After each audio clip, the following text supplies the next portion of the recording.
हमारे नवीनतम वीडियो स्वपरिवर्तन सीखें एक बौद्ध कहानी के साथ आंतरिक खोज और विकास की यात्रा पर हमसे जुड़े।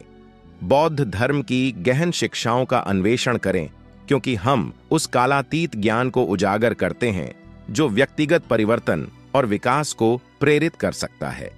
इस ज्ञानवर्धक वीडियो में हम एक मनोरम बौद्ध कथा पर प्रकाश डालते हैं जो आत्म परिवर्तन की प्रक्रिया में मूल्यवान अंतर्दृष्टि प्रदान करती है। जैसे जैसे हम अधिक आत्म जागरूकता और आत्मज्ञान की दिशा में आगे बढ़ते हैं, सचेतनता, करुणा और आत्मनिरीक्षण की शक्ति की खोज करें। आत्म खोज और सशक्तिकरण की यात्रा शुरू करने का यह अवसर न चूकें। अभी हमारा वीडियो देखें और अपनी वास्तविक क्षमता को अनलॉक करने की कुंजी अनलॉक करें। अधिक प्रेरणादायक वीडियो के लिए हमारे चैनल को लाइक, शेयर और सब्सक्राइब करना न भूलें। एक युवक एक मार्ग में बहुत तेजी से आगे बढ़ रहा था। तभी अचानक वह दूसरे व्यक्ति से टकरा गया। इस पर वह दूसरा व्यक्ति क्रोधित होकर कहता है, अरे जानवर हो क्या, तुम्हें दिखाई नहीं देता? एक सांड की तरह लगातार आगे बढ़ते जा रहे हो। इस पर पहला युवक कहता है, काश आप जो कह रहे हैं वही सत्य होता, लेकिन दुर्भाग्यवश मैं एक मनुष्य हूं। उस पहले युवक के मुख से यह सुनकर उस दूसरे व्यक्ति का क्रोध शांत हो गया। वह उस पहले युवक से कहता है, लगता है तुम बहुत दुखी हो, वरना सौभाग्य की बात को दुर्भाग्य न कहते, क्योंकि एक इंसान का जन्म पाना तो बड्ढे ही सौभाग्य की बात है। मनुष्य का जीवन बड्ढी कठिनाइयों से मिलता है और तुम हो कि एक जानवर होना चाहते हो। तभी वह पहला युवक कहता है, मित्र, क्या आपने कभी किसी जानवर को आत्महत्या करते हुए देखा है? क्या आपने कभी किसी जानवर को किसी दूसरे जानवर को धोखा देते हुए देखा है? क्या आपने किसी जानवर को अपने अतीत या फिर अपने भविष्य के लिए परेशान होते हुए देखा है? ऐसे में मनुष्य का जीवन भला सौभाग्य की बात कैसे हो सकती है? इससे अच्छा तो पशुओं का जीवन ही है। हम मनुष्य तो पशुओं से भी गए गुजरे हैं। उस पहले युवक की यह सारी बातें सुनकर वह दूसरा व्यक्ति कहता है, लगता है तुम बहुत दुखी हो, तुम्हारे जीवन में बहुत बड़ी समस्या आ पड़ी है। यदि ऐसा है तो तुम्हें इसका समाधान महात्मा बुद्ध के पास मिल जाएगा, तुम वहां जाओ। तभी पहला युवक कहता है, वह कौन है? क्या कोई साधु है, महात्मा है, ऋषि मुनि है, पंडित है? अगर वह इनमें से है तो इनमें से कोई भी मेरी मदद नहीं कर सकता। मैं ऐसे कई लोगों से मिल चुका हूं और इनके पास मेरी समस्या का कोई समाधान नहीं है। इस पर वह दूसरा व्यक्ति कहता है, वह इनमें से तो नहीं है, लेकिन वह क्या है यह मैं भी नहीं जानता। बस मैं इतना ही जानता हूं कि जो भी उनके पास जाता है उनकी सभी समस्याओं का समाधान वह बड़ी सरलता से कर देते हैं। जो भी उनके पास आता है वह अपने सारे दुख दर्द वहीं पर छोड़कर चला आता है। उस दूसरे व्यक्ति की बात सुनकर पहले व्यक्ति को लगा कि उसे भी महात्मा बुद्ध से मिलना चाहिए। उसने उस दूसरे व्यक्ति से कहा, ठीक है भाई, अगर तुम कहते हो तो मैं एक बार उनसे भी मिल लेता हूं। उन्हें भी देख लेता हूं कि आखिर ऐसी क्या बात है जो लोगों की समस्याओं का समाधान बड़ी सरलता से कर देते हैं। इतना कहकर वह व्यक्ति अगले ही दिन महात्मा बुद्ध से मिलने के लिए निकल पड़ा। लगातार 3 दिन की यात्रा करने के बाद आखिरकार वह महात्मा बुद्ध के पास जा पहुंचा। जब वह महात्मा बुद्ध के करीब पहुंचा तो उसने देखा कि महात्मा बुद्ध अपने सभी शिष्यों को उपदेश दे रहे थे। महात्मा बुद्ध कह रहे थे, इस पृथ्वी पर उपस्थित हर किसी का जीवन बहुत कीमती है, परंतु मनुष्य जीवन अनमोल है। इसका उपयोग कर मनुष्य जीवन के उच्चतम शिखर तक पहुंच सकता है और इसी मनुष्य जीवन के कारण हम मनुष्य पशुओं से नीचे भी आ सकते हैं। महात्मा बुद्ध का यह उपदेश समाप्त होते ही वहां पर जो भी लोग बैठे हुए थे वह वहां से चले गए। तभी वह व्यक्ति महात्मा बुद्ध के करीब पहुंचा और वह महात्मा बुद्ध को प्रणाम करके कहता है, हे बुद्ध, आप कहते हैं कि हम मनुष्य का जीवन अनमोल है। आखिर हम मनुष्य के जीवन में ऐसी क्या बात है? हम मनुष्य के जीवन में कीमती जैसा क्या है? हम चिंता करते हैं, परेशान रहते हैं, हम अपने भविष्य के लिए हमेशा चिंतित रहते हैं। ऐसे ही हजारों प्रकार की समस्याएं हम मनुष्य के जीवन में चलती रहती हैं। लेकिन आप क्या जाने, आप तो एक साधु हैं, आपने तो ये सारी चीजें त्याग दी हैं और इसीलिए शायद आप ये सारी बातें बड़ी आसानी से कह सकते हैं। मुझे तो यही लगता है कि मनुष्य का जीवन बहुत ही कठिन है, हमें इसे समाप्त कर लेना चाहिए। आपने कभी किसी पशुओं को देखा है ना, तो वह चिंता करते हैं, ना ही उन्हें किसी तरह की तकलीफ होती है, ना ही वह कोई परेशानी में रहते हैं। वह तो अपना जीवन मौज मस्ती में जीते हैं, ना ही उन्हें अपने भूतकाल की चिंता होती है और ना ही भविष्य की। ना ही वह किसी को धोखा देते हैं और ना ही किसी से शिकायत करते हैं। वह तो बस अपना जीवन जीते रहते हैं। और वहीं पर दूसरी तरफ हम मनुष्य का जीवन ठीक इसका उल्टा है। मुझे तो यही लगता है कि मनुष्य का जीवन पशु के जीवन से भी बदतर है। मनुष्य जीवन एक श्राप है जो हमें मिला है। ऐसे में आपको मनुष्य जीवन में ऐसी क्या विशेषताएं नजर आती हैं जो आप लोगों को झूठ बताते रहते हैं कि हम। मनुष्य का जीवन बहुत कीमती है, बहुत मूल्यवान है। इस दौरान महात्मा बुद्ध उस व्यक्ति की सारी बातें ध्यानपूर्वक सुन रहे थे और वह उसकी मनोदशा को समझ रहे थे।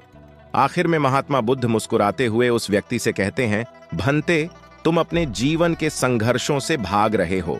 यदि तुम संघर्ष करोगे ही नहीं तो जीवन सफल कैसे बनेगा? और जब हम संघर्षों से भागते हैं तो हमारा जीवन दूसरों के अधीन हो जाता है और फिर हमें दूसरों के अनुसार ही चलना पड़ता है। इसलिए हमें अपने जीवन के लिए संघर्ष तो करना ही पड़ता है। महात्मा बुद्ध के मुख से यह सुनकर वह व्यक्ति बहुत अचरज में पड़ गया। उसने तुरंत ही महात्मा बुद्ध को प्रणाम किया, उनके चरणों में जा गिरा और उनसे कहने लगा, हे बुद्ध, आपको कैसे पता चला कि मैं अपने जीवन में संघर्षों से भाग रहा हूं, उनसे बचना चाहता हूं? मेरे जीवन में जब भी कोई समस्या खड़ी होती है तो मैं उसका सामना नहीं कर पाता, बल्कि मैं उसे छोड़कर भाग जाना चाहता हूं। आगे महात्मा बुद्ध उस व्यक्ति से कहते हैं, तुम्हें लगता है कि पशुओं का जीवन हमसे लाख गुना अच्छा है, क्योंकि वह अपना जीवन खुद समाप्त नहीं कर सकते, क्योंकि वह किसी को धोखा नहीं देते और न ही आने वाले भविष्य की चिंता करते हैं। इसका मतलब यह तो नहीं कि पशुओं के जीवन में कोई संघर्ष नहीं है। पशुओं के जीवन में तो जन्म से लेकर मृत्यु तक संघर्ष ही होता है। जब वह छोटे होते हैं तो उनकी जान को खतरा होता है, वे अपनी जान बचाने के लिए संघर्ष करते हैं। जैसे जैसे बड़े होते हैं तो उन्हें अपना पेट भरने के लिए संघर्ष करना पड़ता है, फिर चाहे उनके सामने कोई भी क्यों ना हो, फिर चाहे उनके सामने कितनी भी बड़ी परिस्थितियां क्यों ना हो, वे संघर्ष करने से कभी पीछे नहीं हटते। लेकिन हम मनुष्य छोटे छोटे संघर्षों से डर जाते हैं। अगर हम उन पशुओं की तरह अपने जीवन में संघर्ष करने लगें तो मनुष्य का जीवन अपने आप ही सफल हो जाएगा। इतना संघर्ष अगर एक मनुष्य अपने जीवन में कर ले तो वह जो चाहता है वह कर सकता है, उसे पा सकता है। और जबकि इतना संघर्ष करने के बाद भी वह पशु अपने जीवन में कुछ भी नहीं कर पाता। भंते, वास्तविकता तो यही है कि बिना संघर्ष के कोई जीवन है ही नहीं। बिना संघर्ष के हमारा जीवन चल ही नहीं सकता। फिर चाहे कोई राजा हो या भिखारी, सबके जीवन में संघर्ष तो है ही। जो भी इन परिस्थितियों के खिलाफ संघर्ष नहीं करता, फिर चाहे वह मानव हो या पशु, उसका नष्ट होना तय है। इस पर वह व्यक्ति कहता है, हे बुद्ध, क्या आप मुझे कोई ऐसी चीज दे सकते हैं जिससे मेरे जीवन के सारे संघर्ष हमेशा हमेशा के लिए मुझसे दूर हो जाएं? मेरी सारी चिंताएं, सारी समस्याएं, सारी परेशानियां हमेशा हमेशा के लिए खत्म हो जाएं और मेरा जीवन हमेशा हमेशा के लिए सुखमय बन जाए। उस व्यक्ति की यह बात सुनकर महात्मा बुद्ध एक बार फिर से मुस्कुराने लगे और उस व्यक्ति से कहते हैं, भंते, मैं तुम्हें वह चीज तो नहीं दे सकता, लेकिन हां, मैं तुम्हें वहां तक पहुंचने का रास्ता जरूर बता सकता हूं।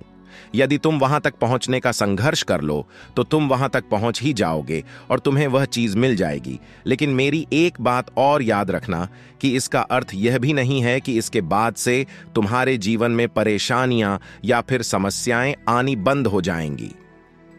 तुम्हारे जीवन में परेशानियां और समस्याएं तो आती ही रहेंगी, लेकिन उनका प्रभाव तुम पर बहुत कम हो जाएगा। तुम्हारे जीवन में दुख और समस्याएं तो आएंगी, लेकिन वह तुम्हें छू नहीं पाएंगी। और ऐसी अवस्था में चाहे तुम्हें कोई कितना भी दुख देने का प्रयास क्यों न करें, तुम्हें चाहे कोई कितना भी धोखा देने का प्रयास क्यों न करें, तुम्हें कभी भी धोखा नहीं मिलेगा। सब कुछ तुम्हारे पास ही होगा, लेकिन फिर भी वह तुमसे दूर रहेगा। महात्मा बुद्ध की यह बात सुनकर व्यक्ति महात्मा बुद्ध के सामने दोनों हाथ जोड़कर महात्मा बुद्ध से कहता है, हे बुद्ध, बताइए वह चीज क्या है और मुझे कहां मिलेगी? मैं उस चीज को पाने के लिए कुछ भी कर सकता हूं। मैं अपना पूरा प्रयास लगा दूंगा, लेकिन उस चीज को हासिल करके ही दम लूंगा। इस पर महात्मा बुद्ध ने उस व्यक्ति से कहा, सोच लो भंते, एक बार यदि तुमने रास्ता शुरू कर दिया तो तुम्हें उस रास्ते पर चलते ही रहना होगा जब तक कि तुम अपनी मंजिल को पाने ही लेते, और यह रास्ता अत्यंत संघर्षों से भरा होगा। क्या तुम अपनी मंजिल तक पहुंच पाओगे? इस पर व्यक्ति कहता है, आप मुझे वह मार्ग बताइए, मैं उस पर चलूंगा। मैं अपनी अंतिम सांस तक संघर्ष करूंगा, लेकिन उस चीज को हासिल करके ही दम लूंगा। इस पर महात्मा बुद्ध कहते हैं, सुनो, उस चीज का नाम है शांति, जो तुम्हारे मन के भीतर गहराइयों में है। जैसे यह समुद्र की लहरें ऊपर से तो बड़ी तीव्र नजर आती हैं और उछाल मारती हैं, जिन्हें देखकर हमारा मन घबरा जाता है, परंतु ठीक इसी के विपरीत उसकी गहराई में वह बहुत ही शांत होता है। और ठीक इसी प्रकार हमारे मन की गहराइयों में भी वह शांति छिपी हुई है। तुम्हें अपने मन की गहराइयों में उस शांति को खोजना होगा, उस शांति के लिए संघर्ष करना होगा। और अगर तुम रास्ते से नहीं भटके तो जैसा मैंने तुम्हें कहा है, वह सब तुम्हें मिलेगा जो तुम चाहते हो। महात्मा बुद्ध के मुख से यह सुनकर वह व्यक्ति कहता है, हे तथागत, मैंने तो सोचा था कि आप मुझे कोई ऐसी वस्तु बताएंगे जिसे मैं किसी भी हालत में खोज लूंगा और उसके बाद मेरा जीवन सुखमय बन जाएगा। इस दुनिया में ऐसी कोई चीज जिसे खोजा नहीं गया, उसे तो खोजा जा सकता है, लेकिन मैं अपने मन के भीतर कैसे जा सकता हूं? वहां भला कौन सा मार्ग जाता है? वहां भला ऐसी कौन सी सवारी जाती है जिस मार्ग पर मैं चलकर या फिर उस सवारी के द्वारा वहां तक पहुंच सकता हूं? इस पर महात्मा बुद्ध मुस्कुराने लगे और उस व्यक्ति से कहते हैं, भंते, वहां पर कोई सवारी नहीं जाती और न ही वहां पर मनुष्य पैदल जा सकता है। फिर भी वह एक मार्ग है और उस मार्ग पर चलना ही पड़ता है। इस पर वह व्यक्ति कहता है, हे बुद्ध, तो आप मुझे बताइए, मैं उस मार्ग पर चलकर कैसे अपने मन के भीतर की उस शांति को खोज सकता हूं? इस पर महात्मा बुद्ध ने कहा, इस दुनिया में सबसे शक्तिशाली क्या है? इसका जवाब देते हुए वह व्यक्ति कहता है, हे बुद्ध, इस दुनिया में सबसे शक्तिशाली चक्रवर्ती सम्राट हैं, जिसके पास असीम शक्ति है, जिसके पास सब कुछ है, उसके पास किसी चीज की कोई कमी नहीं। इसके जवाब में महात्मा बुद्ध कहते हैं, नहीं, इस दुनिया में सबसे शक्तिशाली चीज है इच्छा, और यही इच्छा इस दुनिया को चला रही है। जो कोई भी कुछ भी कर रहा है वह उसकी इच्छा का ही परिणाम है, उसका कर्म है।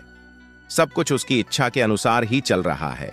जहां तक बात है एक चक्रवर्ती सम्राट की, तो एक इच्छा एक चक्रवर्ती सम्राट को भी धूल में मिटा सकती है, और वहीं पर उसी के विपरीत एक इच्छा एक आम इंसान को भी एक चक्रवर्ती सम्राट बनाने में सक्षम है। इस दुनिया में जो कोई भी है, जहां कहीं भी है, जिस किसी भी परिस्थिति में है, वह उसकी इच्छा के अनुसार ही है, वह उसकी इच्छा का परिणाम ही है।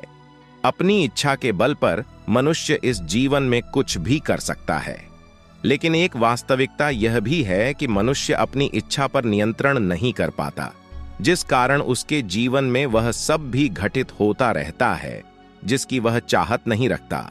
हमारे मन की बुरी इच्छाएं हमारी तरफ बुरी चीजों को खींचती हैं, इसलिए इच्छा बहुत सोच समझकर करनी चाहिए।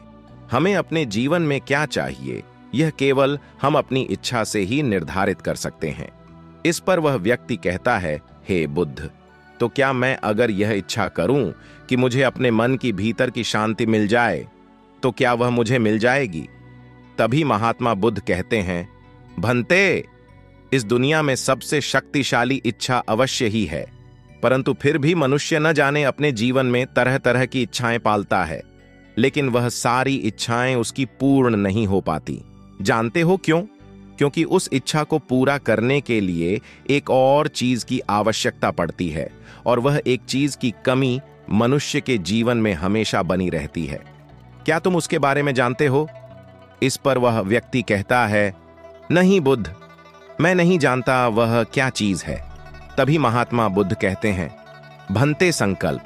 संकल्प के बिना इच्छा व्यर्थ है। संकल्प के बिना तुम चाहे कितनी भी बड़ी इच्छा क्यों ना कर लो, लेकिन वह कभी पूरी नहीं हो सकती। संकल्प जितना मजबूत होगा, तुम्हारी इच्छा भी पूरी होने की संभावना उतनी ही अधिक होगी, और संकल्प जितना कमजोर होगा, तुम्हारी इच्छा भी उतनी ही कमजोर होगी। इस पर वह व्यक्ति महात्मा बुद्ध से कहता है, हे बुद्ध, तो इसका अर्थ यह हुआ कि यदि मुझे शांति पाने की इच्छा है और मैं इसे पाने के लिए दृढ़ संकल्प करूं, तो क्या मुझे वह शांति मिल जाएगी? तभी महात्मा बुद्ध कहते हैं, भन्ते, संकल्प भले ही इच्छा को शक्ति प्रदान करता है, परंतु इच्छा और दृढ़ संकल्प होने के बाद भी व्यक्ति अपने मंजिल तक पहुंच नहीं पाता, क्योंकि वह राह में भटक जाता है और फिर थक हार कर वह अपने संकल्प को त्याग देता है और अपनी इच्छाओं को छोड़ देता है। क्या तुम जानते हो ऐसा क्यों होता है? इस पर वह व्यक्ति कहता है, हे बुद्ध, मुझे नहीं पता। तभी महात्मा बुद्ध कहते हैं, क्योंकि किसी भी मार्ग पर चलने के लिए उस मार्ग के ज्ञान का होना बहुत आवश्यक है, और यह ज्ञान हमें उस मार्ग पर चलकर ही मिल सकता है, ना कि केवल बैठकर सोचने से। और जब हम उस मार्ग पर चलते हैं तो हमें छोटी मोटी दिक्कतें, समस्याएं, परेशानियां आती ही रहती हैं, और हम उन छोटी छोटी समस्याओं में फंस कर रह जाते हैं और हमारा संकल्प टूट जाता है। हमारी इच्छा उन छोटी छोटी समस्याओं के सामने कमजोर पड़ जाती है और हम उन समस्याओं के सामने घुटने टेक देते हैं, हार मान लेते हैं, और हमारा पूरा का पूरा जीवन फिर उन्हीं समस्याओं के इर्द गिर्द घूमता रह जाता है और हमारा पूरा जीवन वहीं पर समाप्त हो जाता है।